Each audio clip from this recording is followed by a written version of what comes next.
tahun 2021 tentang pelaksanaan uji karya tulis ilmiah program Diploma 3 Keperawatan tahun ajaran 2020-2021.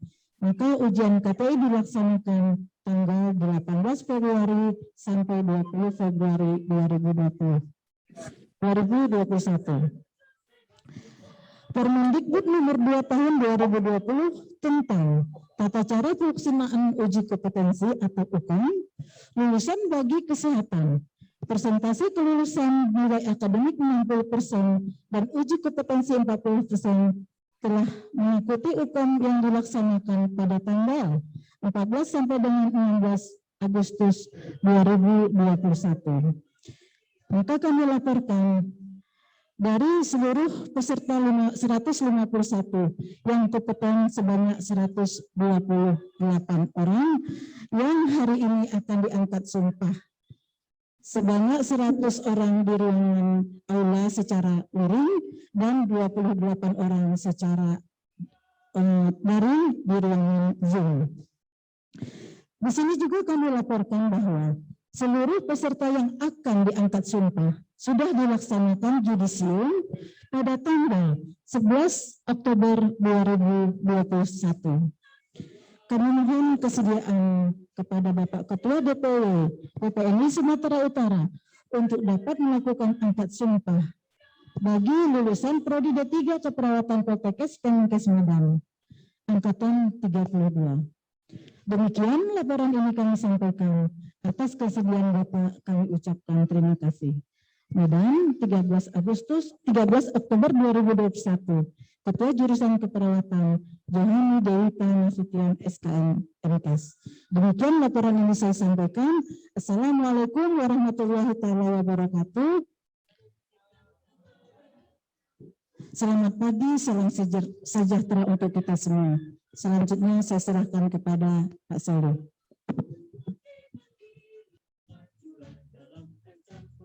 Bapak Ketua DPW PPNI Provinsi Sumatera Utara, didampingi Ibu Ketua Jurusan, Ibu Kaprodi, D3 dan Prodi Sarjana Terapan untuk mengambil tempat.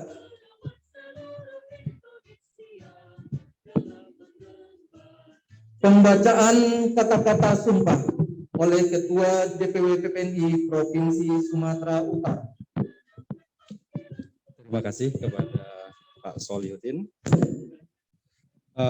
Sebelum saya memandu saudara-saudari untuk mengucapkan sumpah ataupun janji perawat, perlu saya ingatkan agar benar-benar kita ikuti bersama dan semuanya mengucapkan dengan bersuara, jangan ada yang hanya di dalam hati, agar sumpah ini benar-benar kita ikuti dengan hikmat dan benar-benar kita lakukan dengan sebaik-baiknya. Bismillahirrahmanirrahim. Pada hari ini, Rabu tanggal 13 bulan Oktober tahun 2021, bertempat di Aula Jurusan Keperawatan Politeknik Kesehatan Kementerian Kesehatan Medan, saya Ketua Dewan Pengurus Wilayah Persatuan Perawat Nasional Indonesia Provinsi Sumatera Utara akan mengangkat sumpah perawat bagi untuk yang beragama Katolik. Saya bersumpah untuk seluruhnya, saya akan membaktikan hidup saya untuk kepentingan kemanusiaan, terutama dalam bidang kesehatan, tanpa membeda-bedakan kesukuan, kebangsaan, keagamaan, jenis kelamin, golongan, aliran politik, serta kedudukan sosial.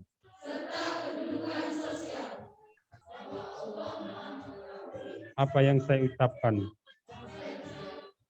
Semoga Allah selalu memberi taufik dan hidayahnya kepada saya dalam menjalankan tugas dan kewajiban saya. Amin ya rabbal alamin. Demikian, assalamualaikum warahmatullahi wabarakatuh. Kudus menyertai saudara-saudari di dalam pelayanannya kepada masyarakat. Amin. Selanjutnya saya silakan kepada rohaniawan Katolik.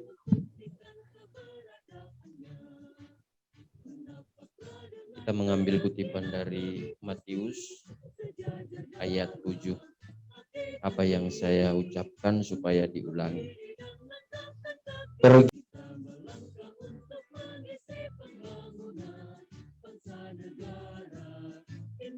Kepada Ibu Ketua Jurusan, Ibu Kaprodi D3 Keperawatan.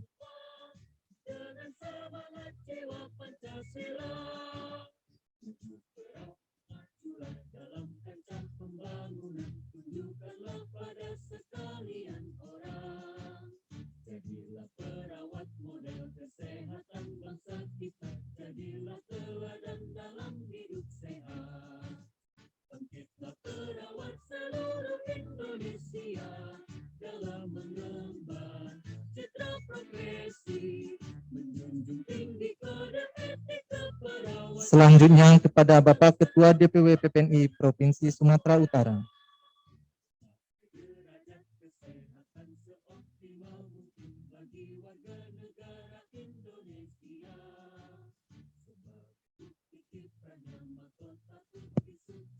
Penandatanganan naskah berita acara angkat sumpah perawat. Kami mohon kepada rohaniawan agama Islam, Kristen, dan Katolik untuk mengambil tempat.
Selanjutnya kepada rohaniawan kami persilakan untuk kembali ke tempat.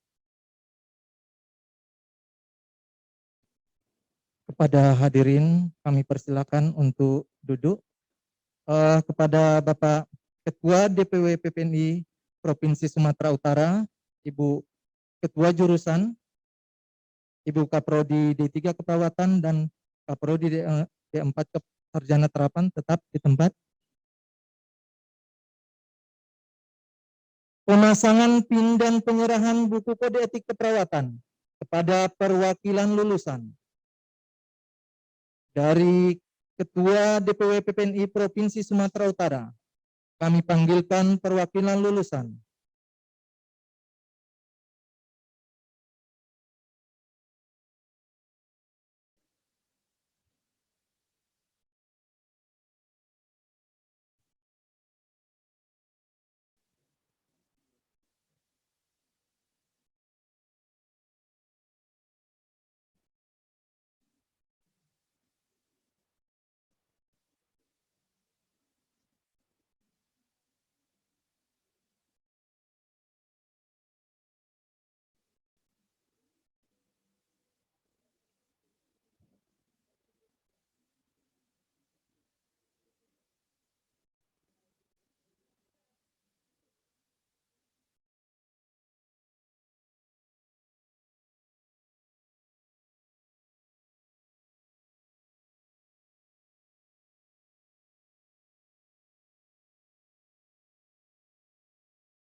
Selanjutnya foto bersama dengan Ketua DPW PPNI Provinsi Sumatera Utara dan perwakilan mahasiswa.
Utara, Ibu Ketua Jurusan, Ibu Kaprodi D3 Keperawatan, dan Prodi Sarjana Terapan untuk kembali ke tempat.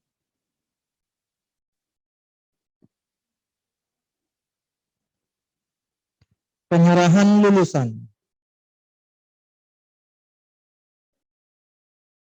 Dari Ketua Jurusan Keperawatan pada Ketua DPW PPNI Provinsi Sumatera Utara.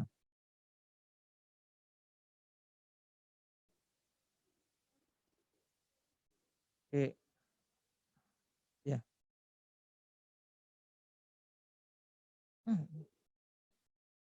Kasih itu ke sana, kasih ke sana. Itu, sana.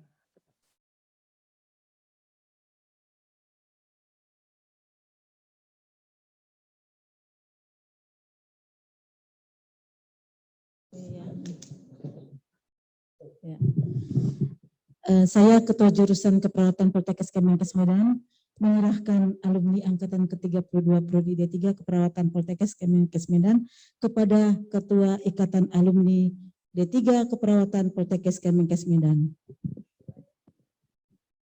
sebanyak 128 orang. Terima kasih kepada Ibu Ketua Jurusan yang telah menyerahkan alumninya kepada Ketua Ikatan Alumni sebanyak 128 orang, baik daring maupun luring. Selanjutnya penyerahan lulusan kepada Ketua DPW PPNI Provinsi Sumatera Utara. Berikut ini saya serahkan kepada Ketua DPW PPNI Provinsi Sumatera Utara, alumni jurusan Keperawatan Poltekkes Kemenkes Medan sebanyak 128 orang, baik daring maupun luring. Saya terima berita acara penyerahan pada alumni dari Poltekkes Kemenkes RI ini.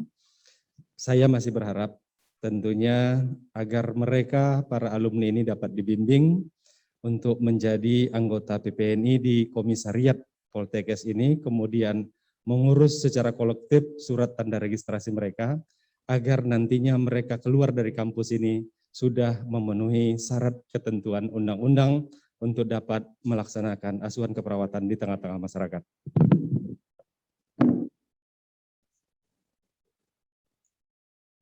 Terima kasih pada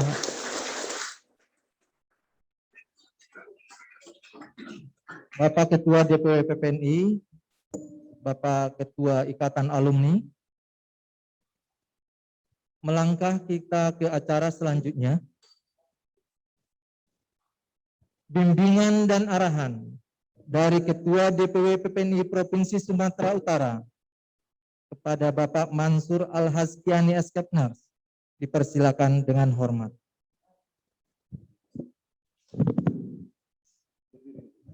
Dan Keperawatan Poltekkes Kemenkes RI Medan, Ibu Johani Dewita, SKM MKes.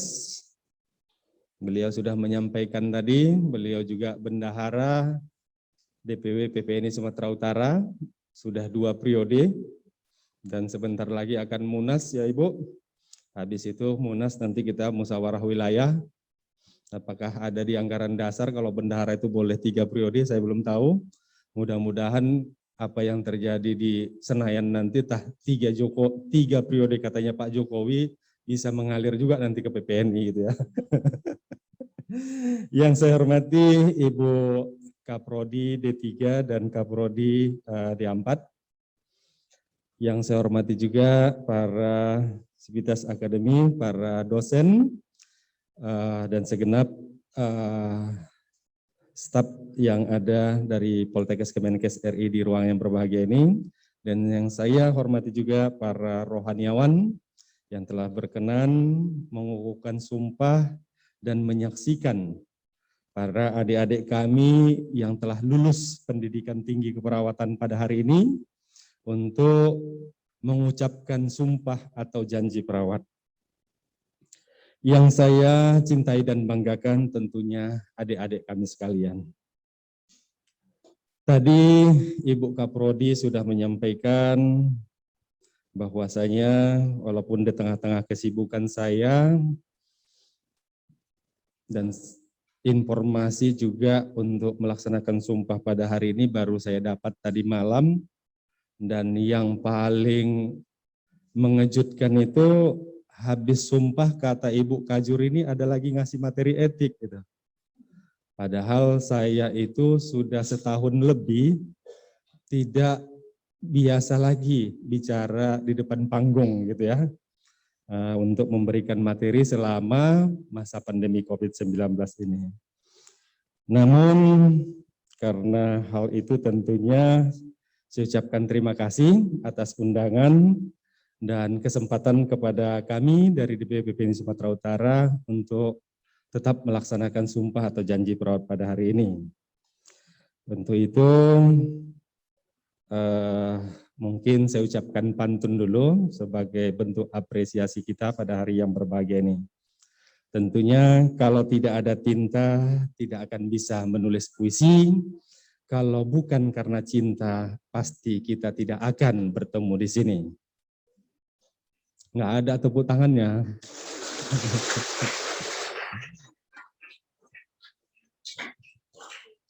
Terima kasih yang sudah bertepuk tangan kuat. Mudah-mudahan amal ibadahnya juga semakin kuat, gitu ya. Pertama-tama, marilah kita panjatkan puji syukur kita kehadirat Allah Subhanahu wa Ta'ala, Tuhan yang Maha Kuasa, yang senantiasa melimpahkan nikmat dan kekuatan serta kesehatan serta berbagai nikmat yang kita dapatkan di dunia ini sehingga kita dapat mengikuti kegiatan pada hari ini dengan lancar, dengan baik dan dengan penuh hikmat sehingga kita juga nantinya tetap menjaga protokol kesehatan karena kita ini adalah perawat. Perawat itu adalah role model di dalam disiplin protokol kesehatan, maka jadilah para alumni Poltekkes ini menjadi role model di tengah masyarakat kita yang menjadi kebanggaan alma mater adik-adik kami sekalian. Belasan tahun kita memperjuangkan undang-undang keperawatan ini dan disahkan oleh DPR RI pada tahun 2014 lalu.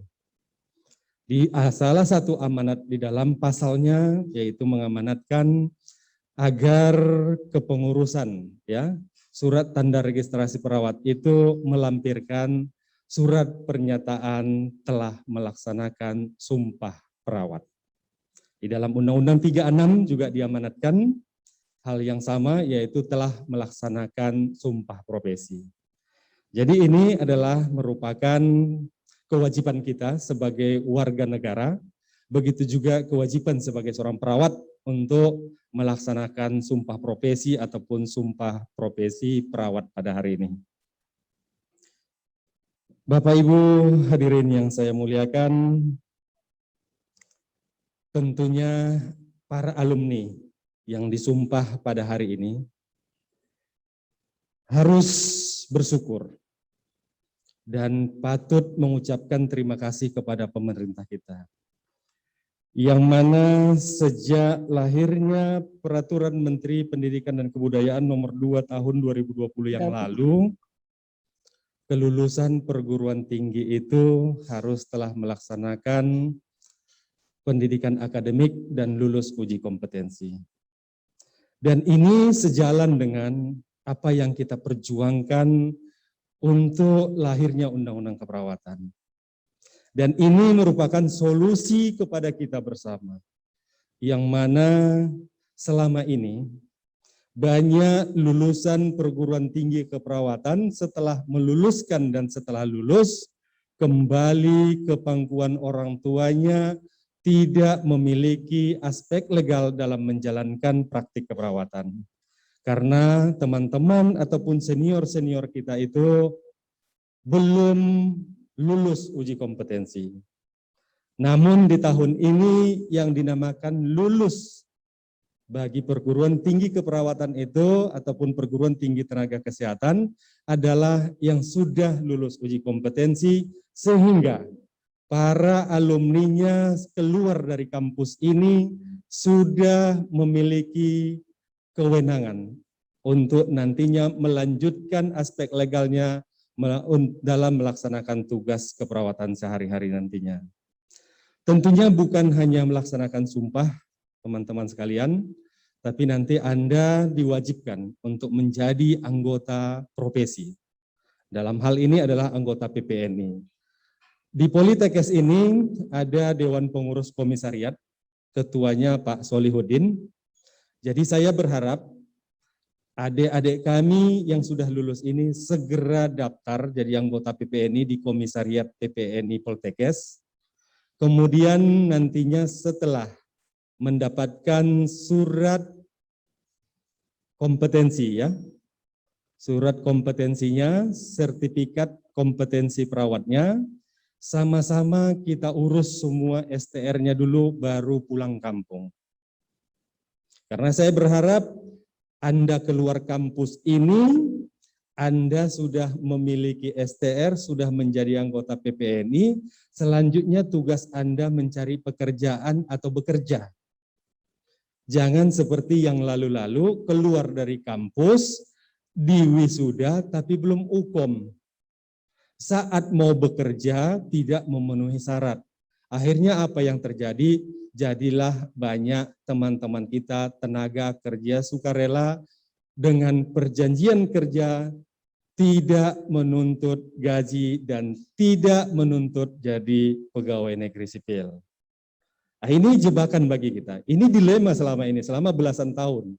Jadi saya berharap adik-adik kami yang lulus pada hari ini segera masuk jadi anggota PPNI, kemudian sama-sama kita urus STR-nya online, sehingga tugas Anda keluar dari kampus ini tinggal mencari pekerjaan, kemudian nantinya setelah Anda mendapatkan pekerjaan, silakan koordinasi dengan pengurus PPNI di kabupaten kota setempat, Anda mengajukan mutasi, ya, hubungi Pak Solihuddin lagi, mutasi untuk selanjutnya mutasi keanggotaan ke daerah yang Anda tempat kerjanya, kemudian mengurus izin praktek perawat di tempat ataupun di pemerintah kabupaten kota setempat. Kemudian Bapak Ibu hadirin yang kami muliakan, tentunya PPNI sebagai organisasi profesi perawat di Indonesia selalu berupaya dan mengawal standar dan mutu pelayanan keperawatan. Ya. Jadi di dalam belasan tahun ini memang peran fungsi PPNI untuk mengawal standar mutu pelayanan keperawatan ini masih kurang karena banyak pihak juga yang menginginkan keuntungan dari pelaksanaan pendidikan keperawatan ini. Sehingga teman-teman kita banyak yang masih sampai 7 kali belum lulus uji kompetensi dan mungkin sampai sekarang sudah jenggotan belum dihargai, ya, karena mereka bekerja setengah ilegal, tidak punya aspek legal. Jadi saya berharap teman-teman ini Anda sudah lulus, sudah uji kompetensi, berarti Anda kompeten, tolong hargai diri Anda. Jangan lagi tawarkan diri Anda dengan nilai rendah, karena rata-rata rumah sakit ataupun fasilitas kesehatan pengguna perawat saat ini sangat membutuhkan perawat yang memiliki STR. Dan rumah sakit itu rata-rata kesulitan mencari perawat yang punya STR. Maka mereka tetap mempekerjakan perawat yang nggak memiliki STR, tapi dengan upah minimal. Tapi bukan upah minimal kabupaten kota sesuai dengan regulasi pengupahan yang ada di Indonesia. Namun upah minimal sesuka hati kita. Dan ini juga tantangan bagi kami di PPNI. Kami juga membuka link pengaduan standar upah yang tidak layak. Tapi sudah 1 bulan lebih kami buka dan kami share link tersebut, baru sekitar 64 laporan pengaduan yang masuk. Dan rata-rata laporan yang masuk tersebut masih dari ASN dan para honorer di pemerintahan. Padahal kita lihat yang paling banyak teraniaya dan upah rendah itu adalah di sektor swasta. Artinya seorang perawat tidak berani mengungkapkan penderitaan dia kepada organisasi profesinya. Inilah yang terjadi saat ini. Kemudian ada ratusan perawat yang bekerja di beberapa rumah sakit swasta di Kota Medan ini bukan mempercayakan advokasi dan perlindungan hukum serta perlindungan hak-haknya sebagai seorang perawat kepada organisasinya yaitu PPNI. Namun mereka masih ada yang bergabung dengan serikat buruh. Coba kita bayangkan, Anda dididik di kampus ini 3 tahun, 4 tahun untuk menjadi seorang profesional sebagai seorang perawat, namun Anda bergabung di serikat buruh. Apakah Anda lebih suka disebut nanti jadi buruh atau seorang profesional? Jadi itu yang perlu Anda camkan nanti ke depan. Kemudian setelah Anda ikuti perguruan tinggi di sini sudah lulus, saya berharap Anda ikut kegiatan-kegiatan kompetensi keperawatan. Kalau yang lulus punya STR banyak, tapi yang punya keahlian tertentu sesuai dengan profesinya, ini yang sangat sedikit. Jadi kalau Anda tidak punya keahlian tertentu, tentunya Anda juga nilainya akan rendah. Jadi ikuti, kalau belum dapat pekerjaan, coba tanya-tanya ke PPNI, pelatihan-pelatihan kompetensi perawat apa saja yang ada. Bisa mengikuti pelatihan tentang perawatan luka, kemudian pelatihan-pelatihan dialisis untuk yang bekerja di cuci darah, kemudian di critical care untuk yang di ICU dan sebagainya. Kita di PPNI sudah ada 8 kolegium keperawatan dan 25 ikatan dan himpunan. Kolegium ini tugasnya adalah untuk mengembangkan ilmu keperawatan. Begitu juga di ikatan dan himpunan keperawatan kita untuk mengembangkan dan mengawal standar mutu pelayanan keperawatan itu sesuai dengan bidang-bidang tertentu. Itulah tugas ikatan dan himpunan. Untuk pelatihannya sendiri boleh dilaksanakan seluruh tingkatan PPNI, mulai dari pengurus komisariat, DPD, DPW, beserta lembaga-lembaga yang sudah terakreditasi PPNI. Jadi kalau adik-adik kami nanti bergabung di PPNI di kabupaten kota, ingin bekerja sama dengan PPNI atau memajukan PPNI, silakan bantu DPK, DPD-nya membuat pelatihan-pelatihan keperawatan. Tentu kami dari DPW PPNI Sumatera Utara akan mensupport tersebut karena ini merupakan kewenangan setiap tingkat pengurusan di PPNI.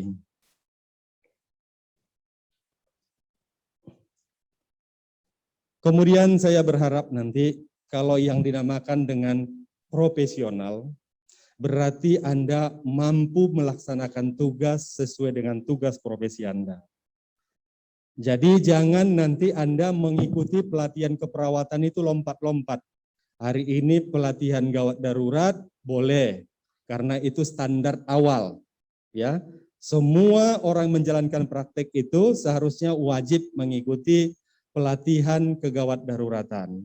Di sini ada teman-teman kita pengurus HIPGABI sebagai provider di PPNI juga, ada Ibu Mira, ada Pak Juliandi, mungkin di kampus juga sudah ikuti pelatihan itu. Itu adalah kompetensi dasar bagi perawat dalam melaksanakan tugas sehari-hari dan syarat untuk melaksanakan praktik mandiri perawat. Kemudian setelah itu silakan diikuti nanti pelatihan-pelatihan sesuai kepeminatan Anda. Jangan ikuti semua pelatihan, karena nanti Anda akan rugi sehingga tidak ada keahlian Anda. Orang yang dihargai tinggi itu adalah yang ahli di bidangnya. Jadi kalau Anda ikuti ikatan dan himpunan, ikuti pelatihan kamar bedah, ikuti ICU, ikuti ini, Anda habis waktu, Anda tidak akan dikatakan profesional karena ilmu Anda terlalu lebar. Habis waktu sehingga kemampuan Anda semuanya tanggung. Lebih bagus Anda nanti pilih sesuai peminatan Anda, bidang apa yang Anda tuju nantinya. Anda mengatakan Anda adalah seorang perawat. Itu komitmen saya bagaimana membangun PPNI di Sumatera Utara ini untuk lebih baik. Untuk itu mungkin saya apresiasi dengan pantun, Karena saya lihat tadi pantun Pak Soli ini banyak, jadi saya pun nggak mau kalah. Masa ketua DPK kalah berpantun sama ketua DPW gitu ya.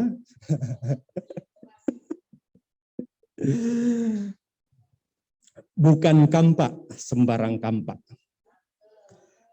Kampak dipakai membelah kayu. Bukan perawat kalau tidak kompak. Karena perawat selalu ingin maju.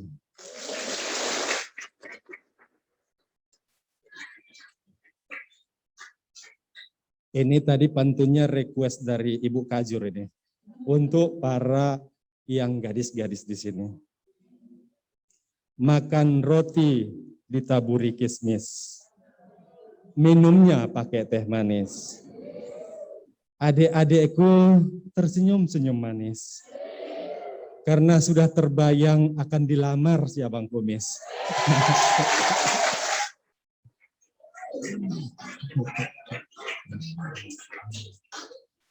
Demikian Bapak Ibu dan hadirin sekalian, saya sudahi dengan wabillahi taufiq wal hidayah.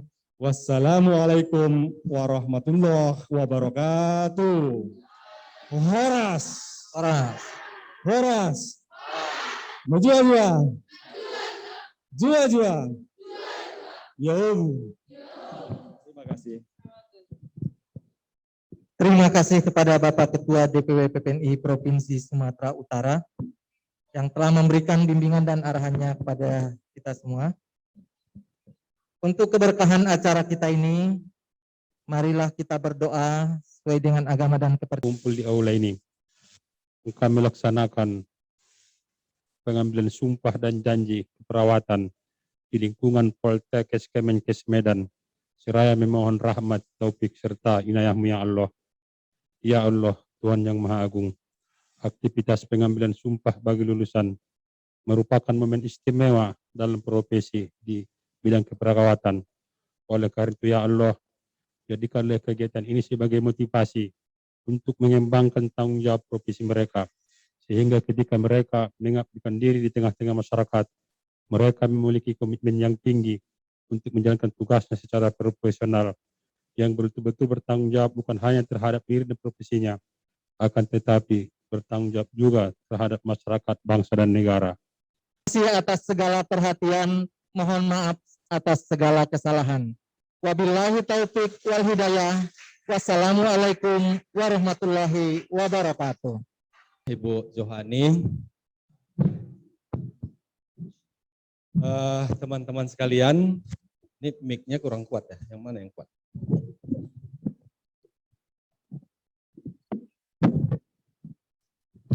Ini agak segan juga saya nih, karena moderatornya langsung ketua jurusan gitu ya. Nah, jadi tanggung jawabnya lebih berat lagi. Baik, teman-teman sekalian, terima kasih atas kepercayaan yang disampaikan ke saya untuk sekedar sharing. Ini bukan mengajari ya, saya yakin di bangku kuliah ini sudah diajarkan semua, tapi hari ini kita sharing, berbagi pengalaman. Jadi saya bukan yang paham tentang etika kali ya, dan saya yakin adik-adik kami juga sudah banyak belajar. Saya diamanatkan untuk sharing tentang menyampaikan tentang etika profesi perawat ya. Nggak ada pointer ya.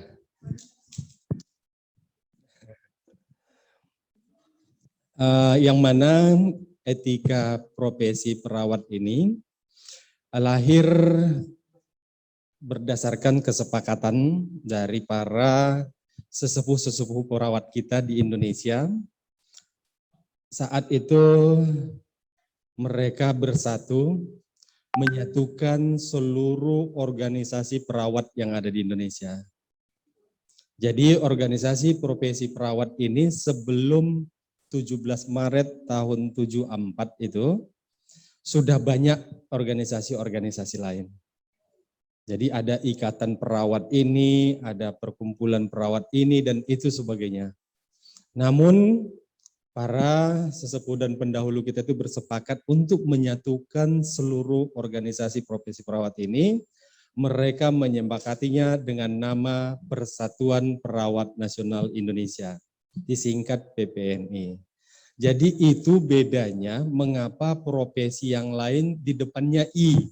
Kita sudah sampai di ujung, sampai di P. Atau orang lain Ikatan Dokter Indonesia, Ikatan Bidan Indonesia, Ikatan Apoteker Indonesia, dan sebagainya.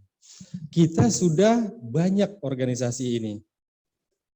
Maka disatukan semuanya menjadi Persatuan Perawat Nasional Indonesia.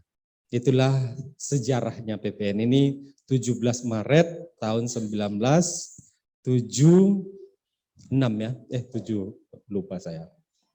Nanti tanggal lahir saya pula yang saya sebutkan ya kan. Oke, baik teman-teman sekalian, kita cerita tentang profesi perawat. Sebentar, belum? Sudah? Ya, ini adalah. Kita kalau bicara tentang profesi perawat, harusnya profesi itu dibangun dengan nilai gitu ya. Karena kita melakukan tugas dan kewajiban kita sehari-hari itu ingin mendapatkan nilai yang lebih kan gitu ya. Tentunya didasari oleh profesionalisme.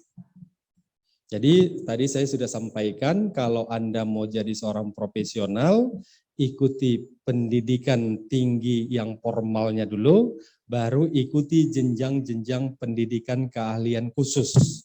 Baru Anda jadi seorang yang profesional. Saat ini Anda tamatan D3 dan D4.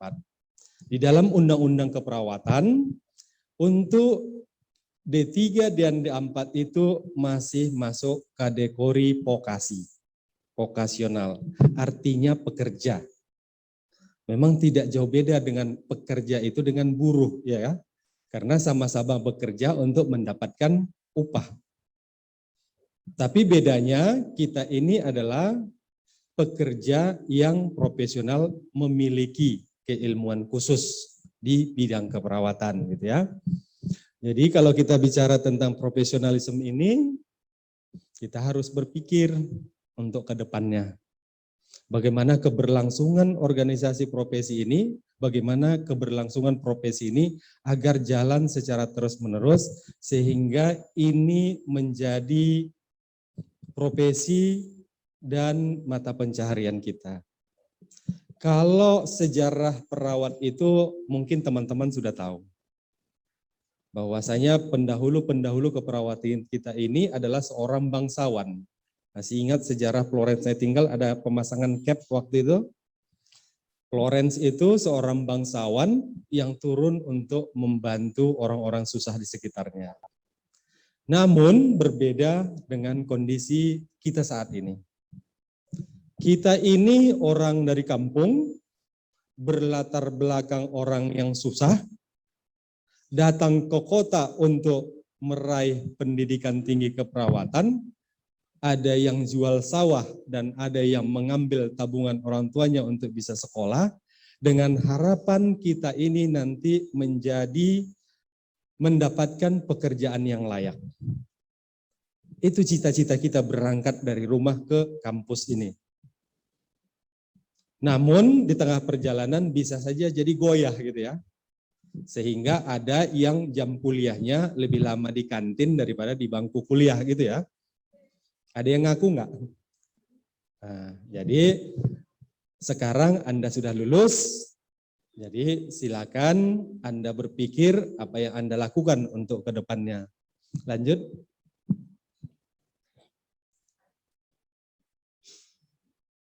Kalau kita bicara tentang etika, tentunya kata dasar dari etika itu adalah etos. Mungkin teman-teman tahu itu bahasa Karo ya, kalau ditanya Abu Amira nanti. Dari Karo ya Bu? Ini bahasa Yunani. Cuman orang Yunaninya udah sampai ke Karo gitu ya. Jadi bahasa Karo. Itu adalah sesuatu yang harusnya ya, yang seharusnya kita lakukan, yaitu tentang adat kebiasaan dan perilaku serta karakter. Jadi di sini perlunya seorang perawat itu memiliki karakter. Dan setiap perguruan tinggi keperawatan itu juga membentuk karakter alumninya. Jadi ada visi misi yang harus diemban untuk mendidik teman-teman kita ini di kampus, apa kelebihannya sesuai dengan visi misi.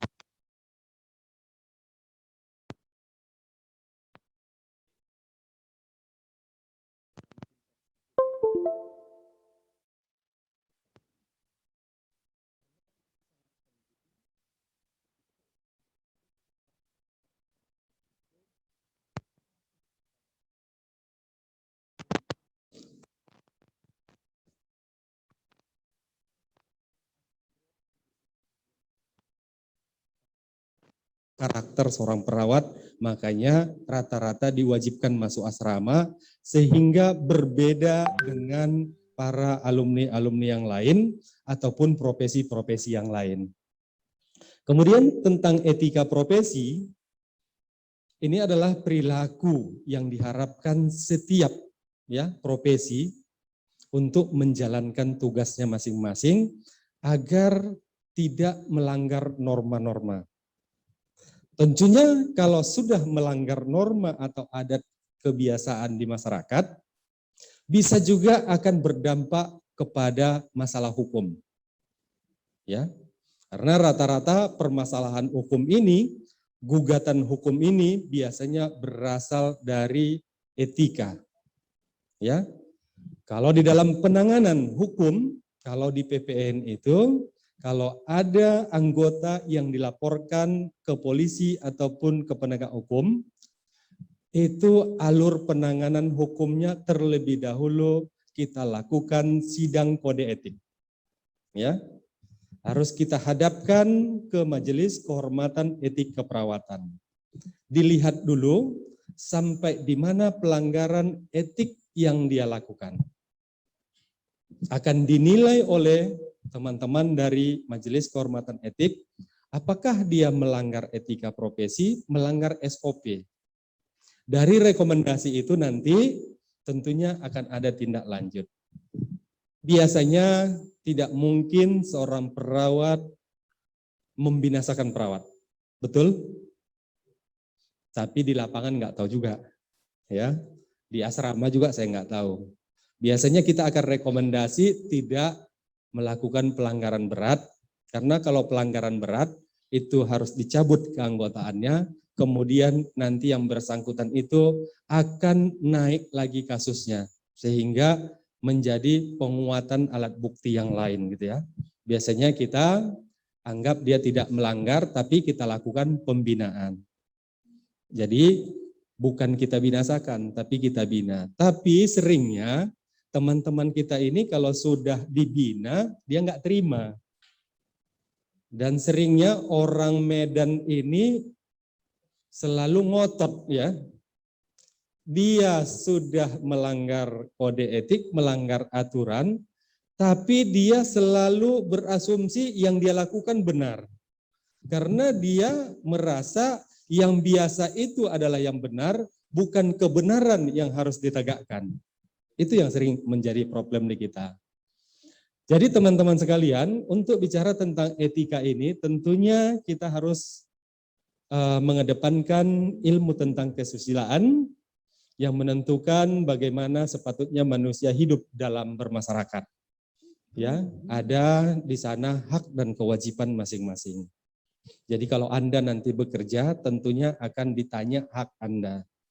Seringnya kalau orang waktu interview, waktu mau diterima kerja, pertanyaan yang terakhir itu yang ditanya itu berapa gaji yang Anda inginkan.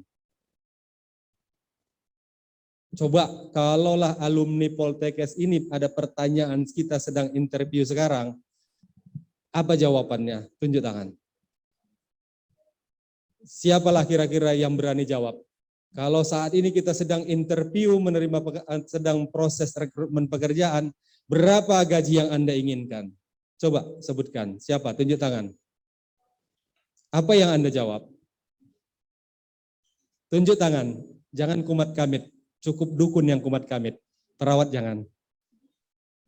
Tunjuk tangan.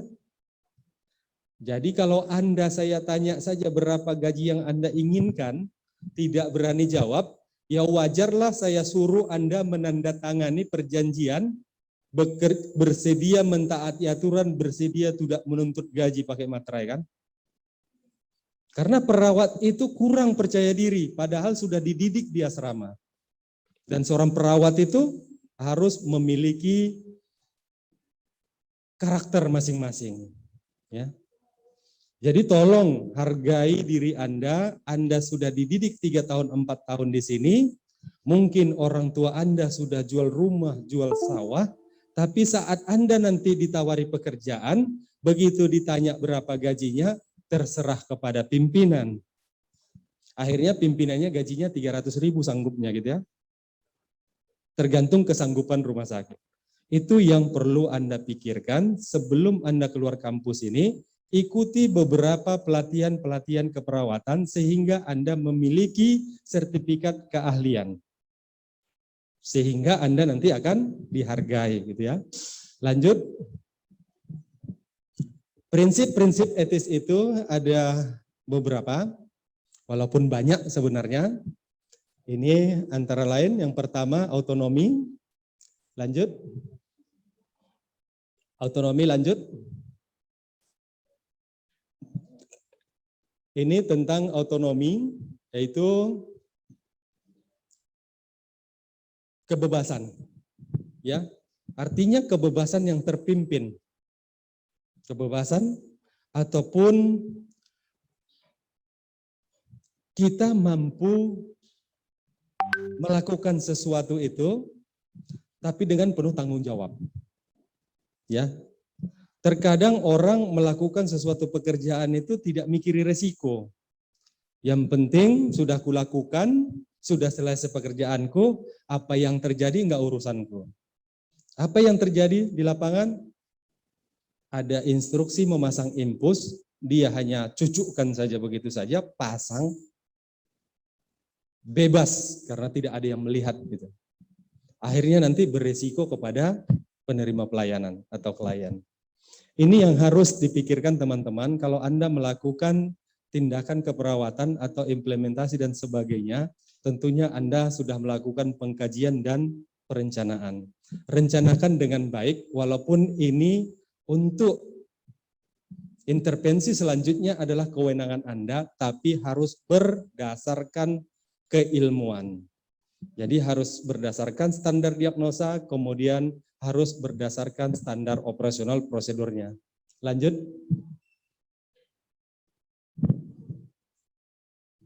Kemudian non-malefficience dan beneficence. Saya rasa kata-kata ini sudah biasa ya. Kalau namanya mal berarti tidak ya. Nah, jadi tidak. Jadi ini adalah tanggung jawab kita. Jadi kalau kita melakukan itu harusnya sudah didasari perbuatan yang tidak merugikan orang lain. Jadi kalau boleh Anda menusuk orang dengan jarum suntik, boleh Anda melakukan infus, boleh Anda jolok kemaluan orang untuk pasang kateter, tapi Anda harus bertanggung jawab apa yang Anda lakukan. Karena apabila Anda tidak tanggung jawabi, tidak sesuai dengan SOP, tidak sesuai dengan keilmuan keperawatan, akan berdampak pada resiko gugatan hukum, gitu ya. Ini yang harus Anda pikirkan, tanggung jawab kita ini sangat berat. Jadi dalam melaksanakan tindakan-tindakan itu, perlu kita pelajari keilmuan keperawatan, tadi Anda disumpah, terus-menerus mengembangkan ilmu keperawatan. Itu sumpah.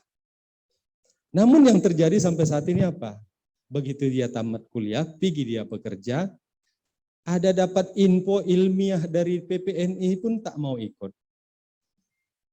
Dan ini yang jadi masalah. Anggota PPNI di Sumatera Utara itu yang memiliki nomor induk registrasi anggota terdaftar di sistem informasi keanggotaan PPNI 32.600-an orang. Tapi begitu kita bikin kegiatan ilmiah 1 kali 2 minggu, banyak yang dapat informasi, bacanya pun nggak mau. Kalau membaca dari WA yang terkirim aja pun tak mau, melihat brosur, sudah pasti tidak akan mendaftar dan pasti tidak mengikuti. Ternyata setelah saya ke lapangan sering mengikuti bakti-bakti sosial ke lapangan antar kabupaten kota, kalau saya tanya kenapa tidak diikuti, nggak ngerti cara daftarnya. Begitu saya tanya, pernah dapat informasi tentang kegiatan-kegiatan webinar atau ilmiah dari PPNI Sumatera Utara? Sering, banyak yang ngirim katanya. Sudah kau baca? Nggak ngerti aku katanya. Sekarang buka handphonemu, mana dia yang dikirim tadi? Coba kau baca. Begitu disuruh dibaca, oh katanya. Kayak gitunya katanya. Nah, itulah karakter perawat kita di Sumatera Utara. Ya. Jadi teman-teman, agar kita tidak beresiko nanti pelanggaran-pelanggaran hukum atau etika di lapangan, teruslah mengembangkan keilmuan keperawatan ini, sesuaikan dengan iptek saat ini. Saat ini banyak peralatan-peralatan itu upgrade terus, perbaikan, dan semakin banyak alat bantu yang digunakan manusia di rumah sakit. Itu harus kita taklukkan semua. Dan saya sering mendapat di lapangan itu, ada ruangan high care unit, ada pasien monitor, ada pasien 4 orang, disuruh cek vital sign setiap 10 menit, kerjanya cuma nensi-nensi saja. Bolak-balik keluar, putar-putar sana, keliling. Karena disuruh periksa vital sign-nya, tensinya setiap 10 menit. Padahal di ruangan itu banyak pasien monitor saya lihat. Kalau saya tanya, kenapa tidak digunakan pasien monitor ini? Tidak akurat. Kenapa tidak akurat? Ini sudah dikalibrasi, tidak ada masalah. Ternyata dia takut menggunakan pasien monitor itu, takut rusak. Jadi kalau perawat saja untuk menggunakan pasien monitor di ruang-ruang high care seperti itu tidak mau gunakan karena dia takut, berarti takut itu karena tidak tahu bagaimana untuk memberikan upahnya yang layak. Bagaimana nilai tawarnya. Jadi itu yang perlu teman-teman sekalian untuk berpikir ke depan, kuasailah keilmuan keperawatan itu sehingga Anda dihargai. Saya juga pernah kerja mulai dari bawah, gaji saya itu untuk beli sandal jepit setiap bulan pun nggak sanggup. Hanya untuk pangkas, beli minyak rambut, odol 2, sabun mandi 2, sabun colek B29 1 kilo, rinso 1 kilo. Habis itu tinggal 20.000 lagi. Itulah untuk jaga-jaga makan Indomie. Tapi apa yang saya lakukan? Saya bersyukur sudah bekerja di sini.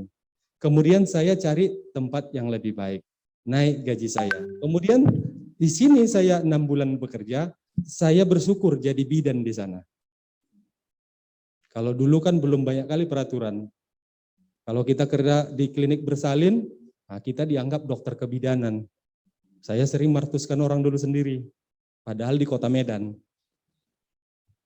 Kemudian saya pergi lagi mencari tempat bekerja yang lebih baik lagi. Kemudian saya berpikir lagi cari pekerjaan yang lain.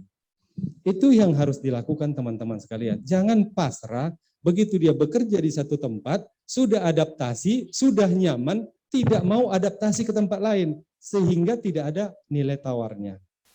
Sudahlah nanti pulang kampung teman-teman ini, minta tolong ke orang tua tadi pun gelisah anaknya tidak kerja, minta tolong sama bupati, sama anggota DPR, kepala dinas, direktur rumah sakit, jadilah Anda tanda tangan surat perjanjian jadi tenaga kerja sukarela, untuk mencari pekerjaan tempat lain nggak berani lagi karena udah nyaman.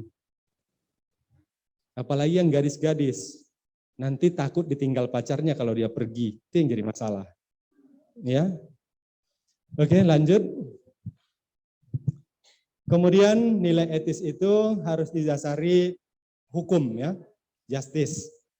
Tentunya kalau kita dalam melaksanakan tugas dan kewajiban kita sebagai seorang perawat, lindungi pasien tersebut. Jadi pasien itu bukan tempat percobaan kita. Mereka juga punya hak. Si pasien itu kan punya hak ya. Mungkin sudah dipelajari, di setiap rumah sakit juga ada ditempel itu.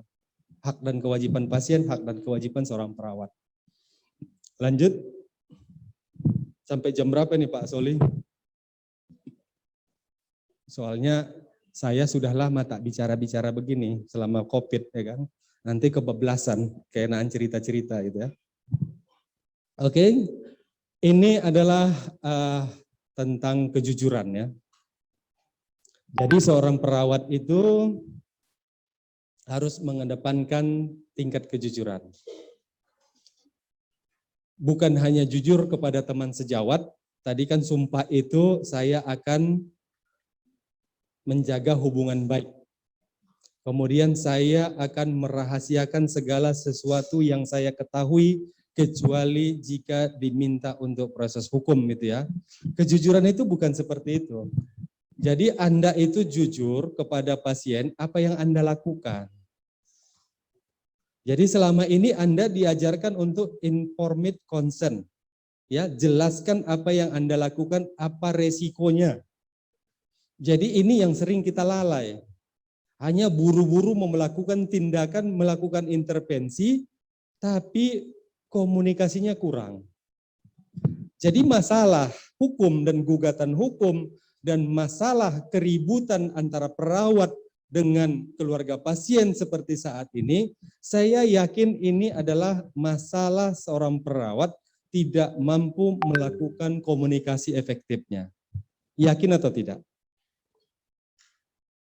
Anda tahu beberapa saat belakangan ini, semakin hari perawat semakin banyak mendapat penganiayaan, betul? Kemarin yang di Siloam, untungnya kita bersatu seluruh perawat, satu orang perawat disakiti, kita sakit semua, kita sama-sama berjuang, dan si pelakunya sudah divonis 1 tahun 8 bulan penjara ya. Cuma sayangnya kawan-kawan di Palembang nggak ekspos sidang putusan pengadilannya, hanya waktu ribut-ributnya saja yang selalu masuk TV ya. Tapi begitu divonis, perawat Indonesia nggak tahu apa hasilnya. Itu yang perlu Anda ketahui. Jadi Anda jangan sekali-sekali berbohong tentang kondisi pasien. Jelaskan apa adanya dengan bahasa komunikasi Anda. Anda sudah diajarkan komunikasi keperawatan, komunikasi efektif selama di kampus. Gunakan itu agar nanti Anda tidak bermasalah dengan keluarga pasien. Terkadang perawat ini seringnya suka buka-buka HP sehingga saat keluarga pasien bertanya apa yang dia sampaikan, karena tingkat pengetahuannya yang kurang, kemudian dia sibuk dengan kondisi dia tidak tahu dia kewajibannya melaksanakan tugas, dia hanya selalu kalau ditanya pasien itu, pasien kan suka konsultasi.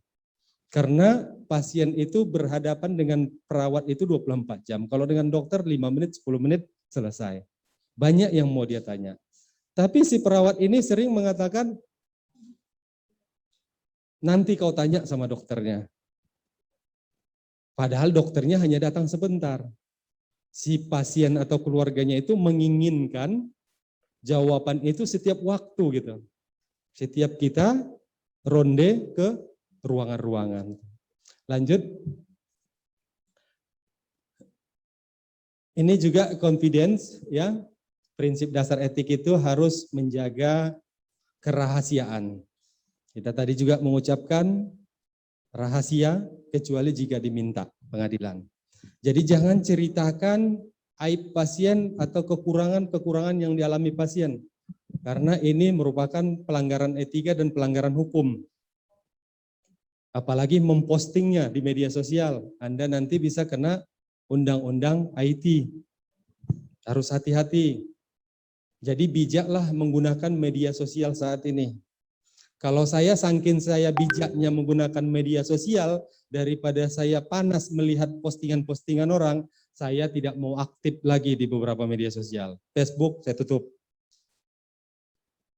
Kadang memuji kita, tapi lebih banyak menghujat kita. Jadi di situ bijaknya, mana lebih banyak manfaat daripada mudarat. Kalau Anda merasa itu mudarat, tutup. Jangan lebih banyak waktu kita hanya melihat media sosial daripada melaksanakan tugas. Nah ini sekarang perilaku manusia. Lebih banyak melihat media sosial ketimbang waktunya untuk tugas dan belajar. Jadi sudah rusak semua kita ini, manusia ini. Lanjut.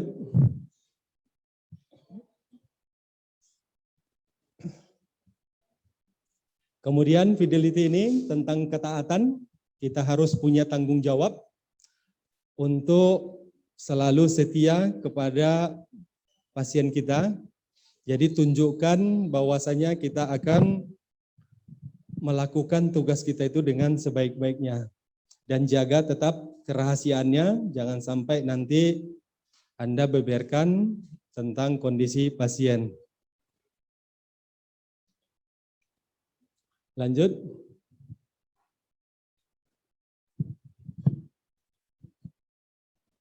Kemudian responsibility, artinya Anda harus dituntut punya tanggung jawab.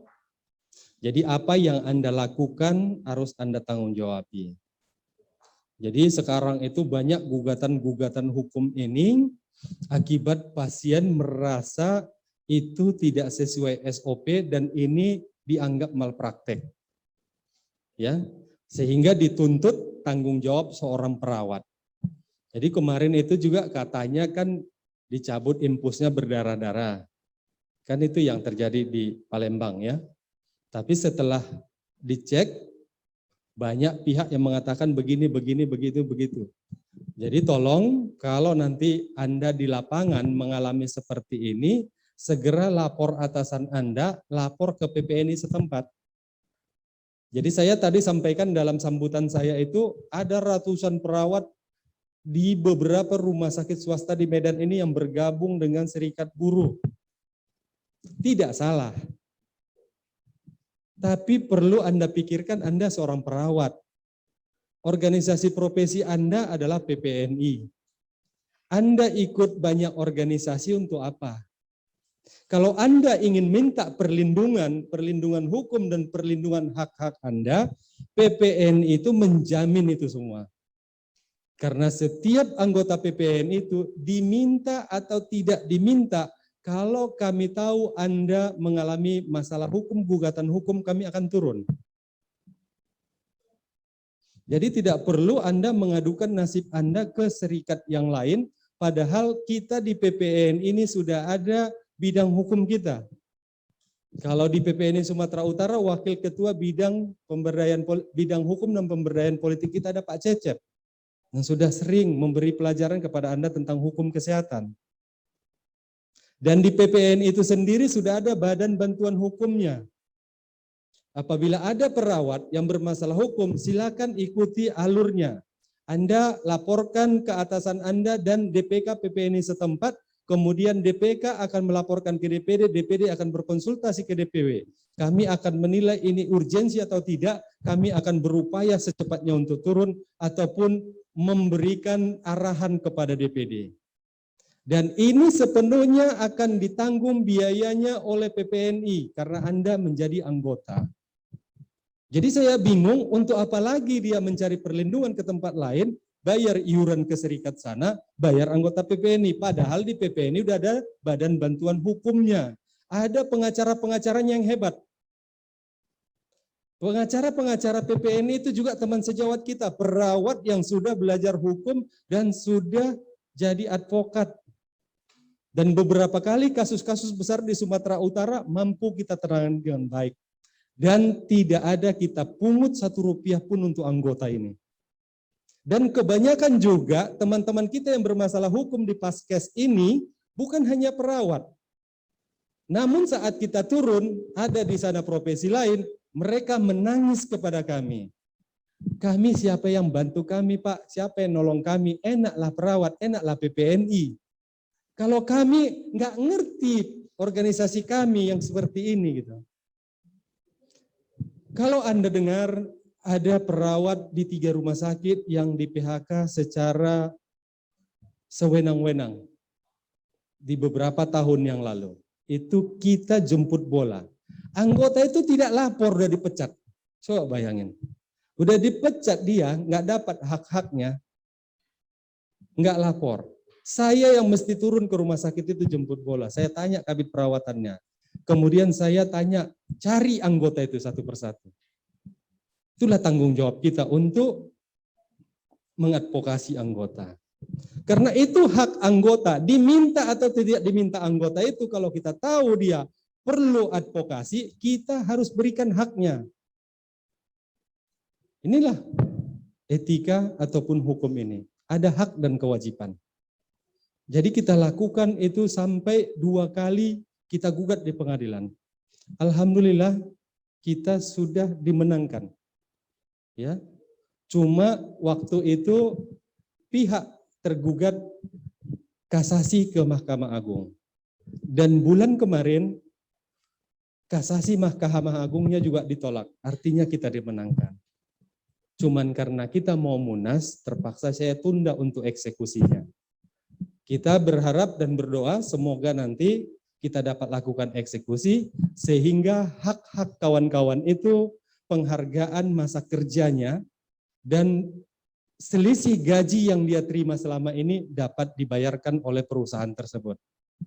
Jadi Anda kalau ada masalah hukum Anda dipecat, kalau Anda nanti melalui proses pengadilan hubungan industrial itu, kalau Anda digaji di bawah UMK, umpamanya 2 juta, selama ini Anda buktikan Anda gaji 2 juta, saat kita gugat itu, selisih antara UMK-nya itu dengan yang sekarang itu akan kita hitung. Umpamanya Anda 20 tahun kerja, sekarang Anda masih digaji 2 juta, dan Anda diberhentikan sepihak oleh rumah sakit. Anda digaji 2 juta, kalau dulu Anda masuk 20 tahun yang lalu mungkin gajinya 400.000 ya. Nah, dengan setara dengan 2 juta sekarang. Itu akan kita hitung selisihnya. UMK Kota Medan 2.800 sekian, 2.900.000. Berarti ada 900.000 per bulan yang hak Anda belum dibayarkan rumah sakit tersebut. Berarti akan kita hitung 900.000 kali 1 tahun, 12 bulan dikali 20 tahun. Berapa itu? Berarti Anda belum lulus matematika. Sama seperti saya. Jadi banyak kan? Selisih gaji. Belum lagi hak seorang pekerja itu, kalau dia bekerja 1 tahun, haknya 1 bulan, kerja dia nanti 3 tahun, haknya sekian bulan, kerja 5 tahun, haknya sekian bulan, nambah lagi. Nah, ini yang jadi masalah. Begitu dia bergabung ke organisasi yang lain, kalau nanti dia dipecat, apa yang dilakukannya? Anda tahu kalau serikat ataupun organisasi yang lain, kalau dia ada masalah di tempat kerjanya, orang itu ngapain? Sering kan Anda lihat? Yang diandalkannya cuma demo. Sekarang saya tanya, apakah demo itu menyelesaikan masalah? Demo itu menambahi masalah. Anda demo meninggalkan pekerjaan, begitu juga yang Anda demo adalah pimpinan Anda. Menambah kebencian. Anda tidak akan nyaman lagi kembali kerja karena Anda sudah jelek-jelekkan dia saat demo. Ikuti aturan hukum yang ada. Datang ke PPNI, kami akan arahkan, kami akan bantu semaksimal mungkin. Karena kita berorganisasi ini menegakkan hukum dan perlindungan anggota itu adalah harga mati. Karena kita ingin membangun citra profesi ini untuk lebih baik ke depan. Kita sudah belasan tahun, puluhan tahun terpuruk, kita tidak ingin profesi perawat ini lagi makin terpuruk. Dan saya sudah menghibahkan sebagian hidup saya untuk perawat.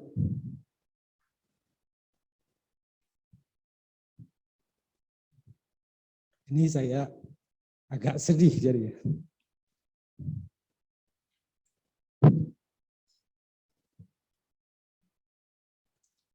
Yang selalu ingat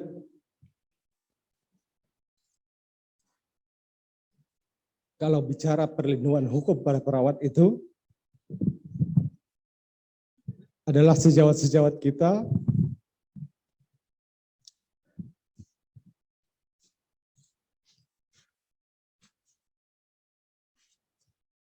perawat kita yang isi antar tebar itu.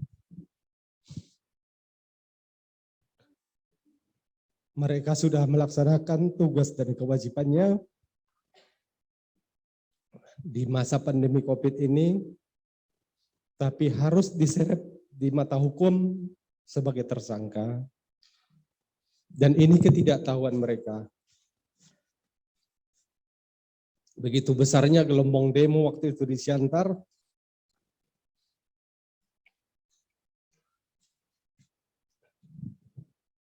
kami harus bolak-balik ke Siantar mengurus tersebut.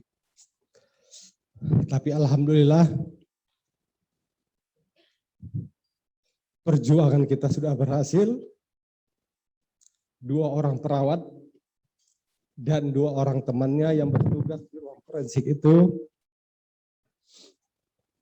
dihentikan kasusnya oleh Kejaksaan Negeri Sematang Siantar, sehingga kita tidak perlu lagi mengikuti sidang-sidang yang sangat panjang.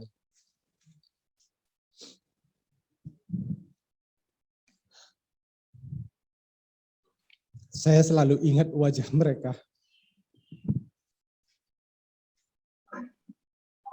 Mereka sudah pasrah. Mereka tidak ada yang membantu. Mereka seorang pekerja di rumah sakit, tapi tidak diberikan bantuan hukum dan dibiarkan menangani kasus hukumnya sendiri.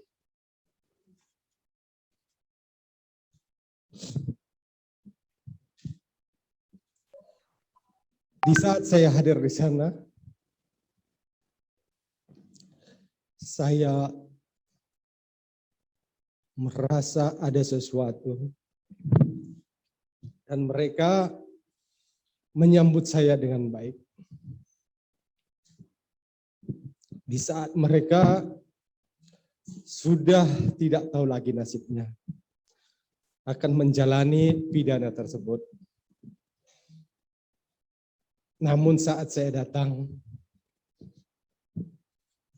mereka berkata, "Terima kasih Bapak sudah datang."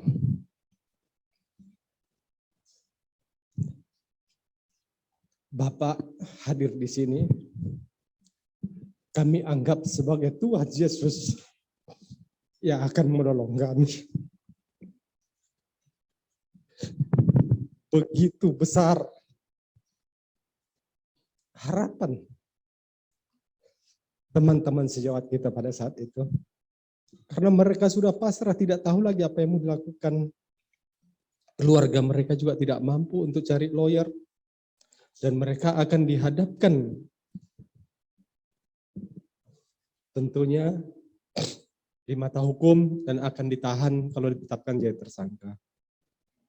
Karena saat itu mereka melaksanakan tugas karena ada pasien COVID yang meninggal dunia. Mereka laksanakan tugas mereka, tapi dianggap menistakan agama. Jadi tolong teman-teman sekalian, ini menjadi pembelajaran kepada kita bersama. Hargai hak-hak pasien. Ini hubungannya dengan hargai privasi pasien. Kedepankan kearifan lokal dan budaya timur serta agama kita. Walaupun kita sudah disumpah tidak membeda-bedakan agama, aliran politik, dan sebagainya. Namun di tengah masyarakat kita belum menerima hal tersebut. Jadi tolong teman-teman nanti dalam melakukan intervensi keperawatan itu kalau ada perempuan, libatkan perempuan. Jangan terlalu cepat mengambil inisiatif yang berbeda jenis kelamin. Memang benar. Kita sudah disumpah untuk melaksanakan itu, tapi disitulah perlunya Anda jelaskan bahwasanya tidak ada laki-laki atau tidak ada perempuan yang bekerja di sana, maka ini akan kami lakukan. Jadi informed consent itu harus Anda kedepankan sehingga Anda nanti tidak mengalami gugatan-gugatan hukum seperti itu. Walaupun sebenarnya dibenarkan, tapi nilai-nilai keagamaan dan nilai-nilai kearifan lokal itu belum tentu apa yang kita lakukan itu bisa diterima masyarakat kita. Ya. Lanjut. Ini juga accountability, artinya kita harus bertanggung jawab terhadap tanggung gugat. Kalau nanti ada kesalahan dianggap ada kelalaian kita, maka kita harus mampu mempertanggungjawabkannya. Ya, baik kepada pasien ataupun kepada di mata hukum. Satu yang perlu saya tekankan, adik-adik kami sekalian, kalau Anda nanti dimarahi keluarga pasien, dianggap tidak benar melakukan tindakan itu, kalau Anda diancam nanti hal-hal tertentu, Anda jangan terlalu cepat meminta maaf. Bedakan kata maaf untuk mendinginkan suasana dengan kondisi saat Anda ditekan harus minta maaf.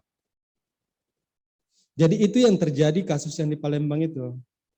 Di saat suaminya datang, apapun yang dikatakan suaminya, dia minta maaf, minta maaf, minta maaf, sehingga dianggap suaminya ini dia yang bersalah terus.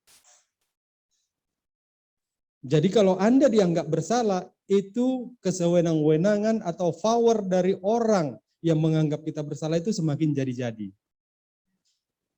Jadi itu perlu Anda pelajari nanti, bagaimana menggunakan kata maaf ini dan di tempat mana. Ya, boleh saja untuk mendinginkan suasana itu kata maaf. Karena di mata hukum juga, apabila kita minta maaf, itu dianggap juga mengakui perbuatan yang salah. Inilah yang terjadi pada kawan-kawan kita sehingga banyak gugatan gitu. Ya, boleh. Kalaupun Anda melakukan tindakan itu, boleh melakukan maaf, tapi saat Anda ditekan harus meminta maaf, jangan terlalu cepat meminta maaf, apalagi menandatangani surat permohonan maaf. Karena surat yang Anda tanda tangani itu bisa nanti dijadikan bukti petunjuk bahwasanya Anda memang bersalah gitu ya. Makanya setiap Anda melakukan tindakan apabila ada kelalaian atau dianggap lalai nanti, dianggap ini terjadi malpraktek atau akan naik ke proses hukum, Anda jangan pernah meminta maaf sama keluarga pasiennya dulu. Silakan Anda lapor ke atasan Anda atau PPNI setempat agar Anda dibimbing. Dan Anda nanti diadvokasi dan didampingi. Jangan terlalu cepat membuat surat pernyataan bersalah. Itu yang paling berat membela perawat.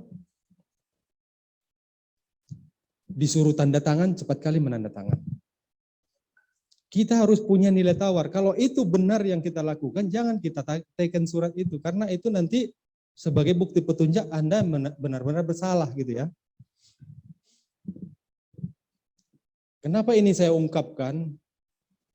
Ya memang ini tanggung jawab kami untuk membantu teman-teman sejawat dengan banyaknya kasus yang ada di Sumatera Utara. Tapi perlu juga kita pikirkan, kami ini juga manusia butuh istirahat, butuh bersama keluarga. Tapi harus bolak-balik keluar kota untuk membantu teman-teman sejawat kita di daerah gitu ya. Nah, jadi saya berharap teman-teman di sini juga tolonglah belajar hukum, siapa perawat-perawat yang ada di sini minat untuk hukum.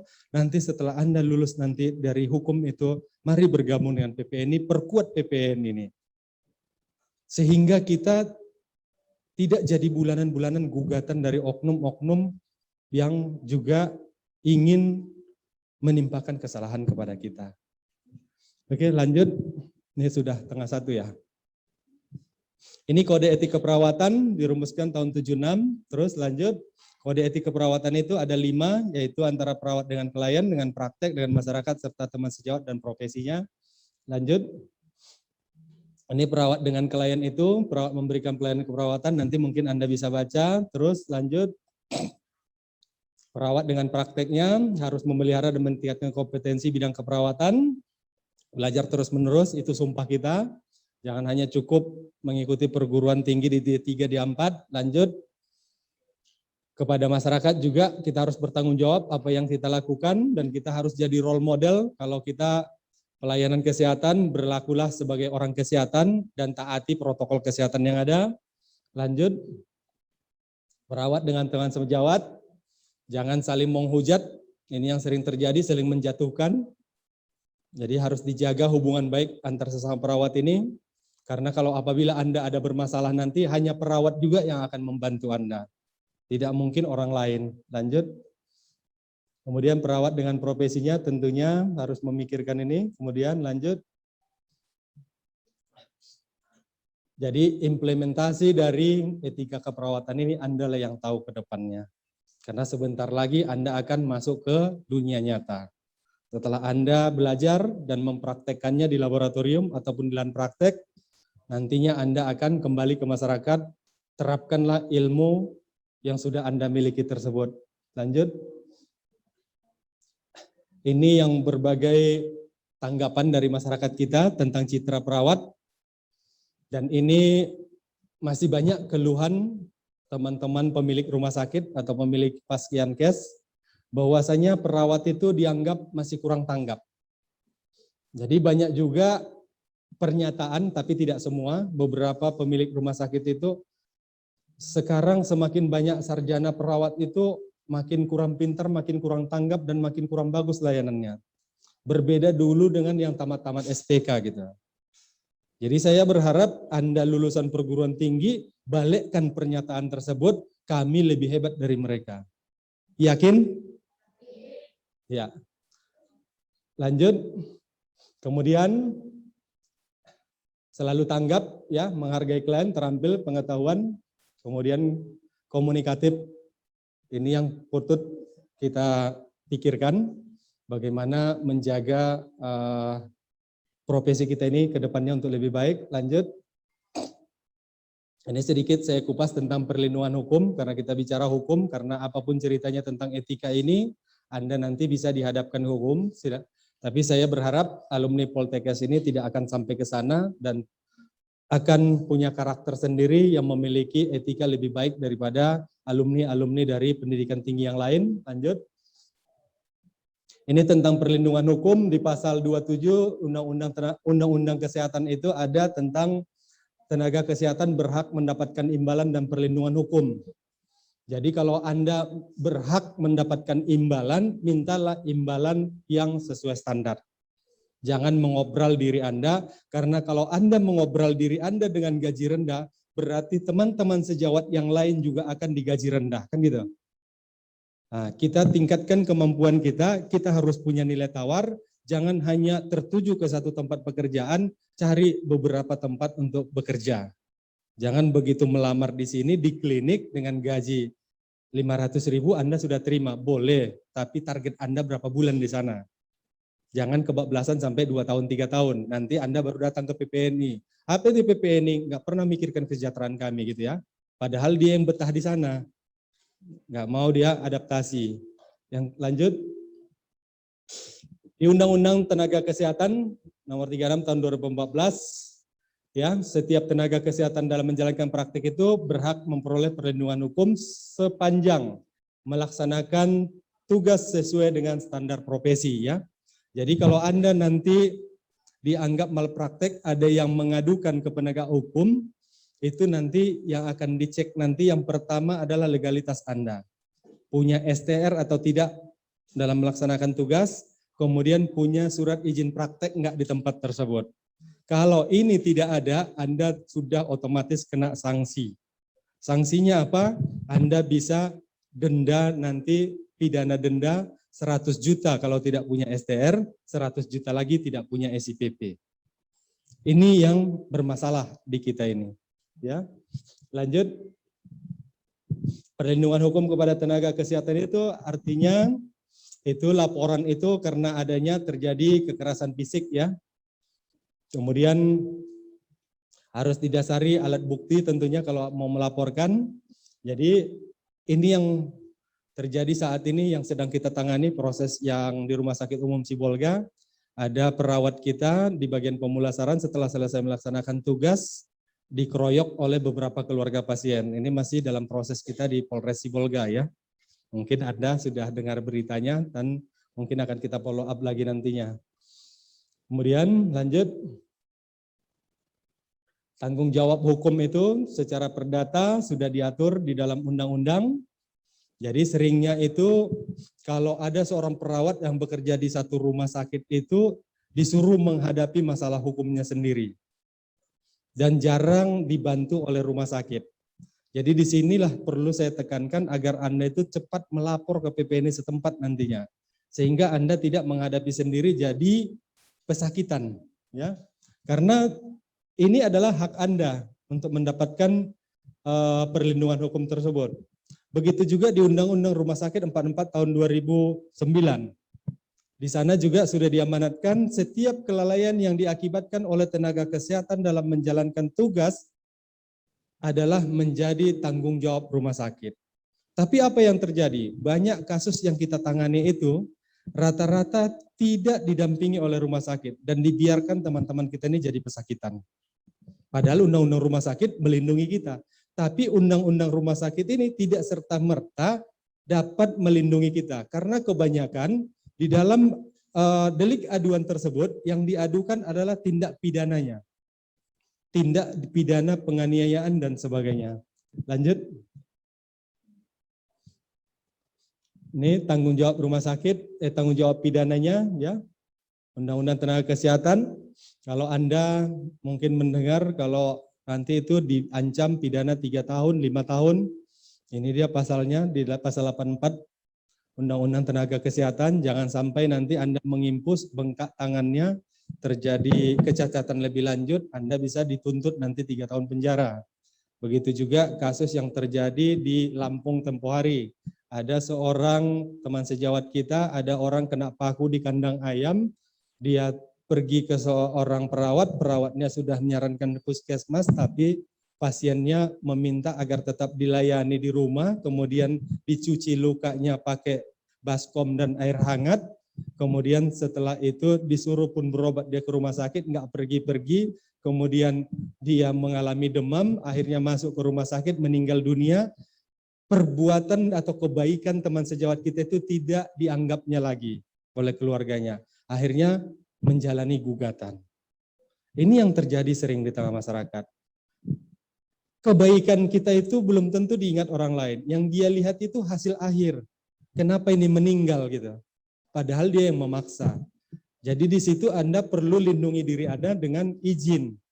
Jadi kalau Anda nanti memang menyiapkan praktek di rumah Anda, uruslah izin praktek mandiri Anda di rumah. Selain praktek di rumah sakit ya, di fasilitas pelayanan kesehatan. Lanjut. Ini tentang perbuatan hukum. Hukum selalu berisi hak dan kewajiban. Jadi hak Anda boleh diambil, boleh tidak, tapi kewajiban itu semua sama. Aturan itu dibuat untuk keberlangsungan dan ketertiban umum. Jadi kewajiban itu menjadi tanggung jawab kita bersama. Kewajiban itu wajib, tidak bisa tidak, tapi hak itu boleh tidak kita ambil. Ya, mungkin lanjut. Itu saja Bapak Ibu dan teman-teman sejawat sekalian yang dapat saya sampaikan. Mungkin Ibu Kajur tadi sudah menyampaikan sampai makan siang. Mungkin sudah ada yang memikirkan makan siang. Ibu. Terima kasih. Terima kasih kepada Bapak Ketua, kita beri aplaus. Ya, tadi sudah banyak disampaikan menambah wawasan kita semua yang ada di sini.